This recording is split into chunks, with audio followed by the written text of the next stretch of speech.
Pakistan Tehreek Insaf PTI खवातीन wing की रहनुमा शबनम जहांगीर को कराची एयरपोर्ट से हिरासत में ले लिया गया।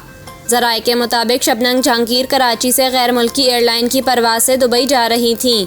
एयरपोर्ट ज़राए का कहना है कि खातून रहनुमा के पास दुबई का बिजनेस वीज़ा मौजूद है। इन्हें बोर्डिंग के बाद इमिग्रेशन काउंटर से हिरासत में लिया गया। हुकाम के मुताबिक शबनम जहांगीर का नाम FIA की स्टॉप लिस्ट में मौजूद है, जबकि वो 9 मई को कराची में होने वाली हंगामा आराई जलाओ घेराव में दर्ज FIRs में भी मतलूब थीं।